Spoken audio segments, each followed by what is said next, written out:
The walls are 40 feet high and 15 feet thick, reinforced stone and brick, impenetrable. And God's battle plan: walk around it, blow some trumpets, and shout. That's it. No siege equipment, no battering rams, no ladders. Just walk and shout. In the next few minutes you're going to discover the strangest military campaign in history, the prostitute who saved the spies, and what archaeologists found when they actually excavated Jericho that proves this story is more disturbing than you ever imagined. This is the Battle of Jericho. And it's not just about walls falling down. Let's set the scene. The Israelites have been wandering in the desert for 40 years. An entire generation has died. Moses is dead. Now Joshua is leading them, and they're finally ready to enter the promised land. But there's one massive problem standing in their way: Jericho. This city is the gateway to Canaan. It's a fortified military stronghold with double walls. The city is completely shut up. No one goes in or out. According to the book of Joshua, the people of Jericho are terrified. They've heard what happened to Egypt. They've heard about the Red Sea. They know what's coming, but they also think their walls will save them. Before the battle, Joshua sends 2 spies into Jericho.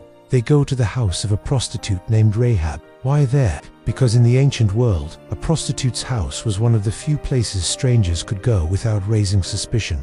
The perfect cover. But someone reports them to the king. Soldiers arrive at Rahab's house, demanding she bring out the spies. Rahab has already hidden them on her roof. She lies to the soldiers, saying the men came and left at dusk, and sends the soldiers on a wild goose chase. Once they're gone, she goes to the spies, and what she says is crucial. She tells them, "I know that the Lord has given you this land, and that a great fear of you has fallen on us." She says everyone has heard how God dried up the Red Sea and destroyed powerful kings. She declares, "The Lord your God is God in heaven, above, and on the earth below." The whole city knows. They know Israel's God is real. But instead of surrendering, they're locked inside their walls, hoping stone and brick will save them from the God who parted an ocean. Rahab makes a deal. She begs them to swear an oath to spare her and her family because of the kindness she has shown them. The spies agree. She lives in a house built into the city wall, so she lets them down by a rope through her window. They give her specific instructions. "When we enter the land, tie this scarlet cord in the window. Bring your entire family into your house. If anyone goes outside, their blood is on their own head. But if a hand is laid on anyone inside with you, their blood is on our head." A scarlet cord hanging from a window, marking a house for salvation. It's the same imagery as the Passover, where blood marked a household for protection. The spies return to Joshua and confirm, "The Lord has surely given the whole land into our hands." Now comes the strangest military strategy in history. The Lord tells Joshua, "See, I have delivered Jericho into your hands." Past tense. The battle is already won. March around the city once with all the armed men. Do this for 6 days. On the 7th day, march around the city 7 times, with the priests blowing trumpets. When you hear a long blast, have the whole army give a loud shout. Then the wall of the city will collapse. Can you imagine the scene? Thousands of warriors marching in complete silence, except for the sound of trumpets, circling this massive city once, then returning to camp. The people of Jericho watch from the walls, confused and terrified. What is this? Day 2, same thing.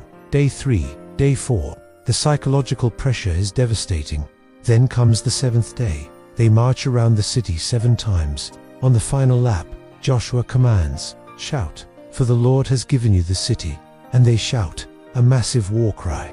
And just like that, the walls collapse, not inward, but outward, creating ramps for the Israelites to charge straight into the city. Here's where it gets disturbing. The city was devoted to the Lord, which meant complete destruction as an offering to God. Everyone and everything was destroyed, except for Rahab and her family, who were brought to safety. This is deeply uncomfortable for modern readers. But this was judgment, not random violence. God had waited 400 years for the sins of the Canaanites, which included things like child sacrifice, to reach their full measure. And Rahab proves that anyone who wanted mercy could receive it. She wasn't an Israelite, yet she's in the genealogy of Jesus Christ. Now, for the archaeology. When archaeologists excavated Jericho, they found something extraordinary. The walls did collapse outward, creating ramps, the opposite of what happens in a normal siege. They found evidence of a massive fire, and they found jars full of grain. meaning the city was taken so quickly. In 7 days, they didn't even have time to eat their food stores, and in the ruins, they found a section of the outer wall that didn't collapse. A portion where houses were built into the wall remained standing.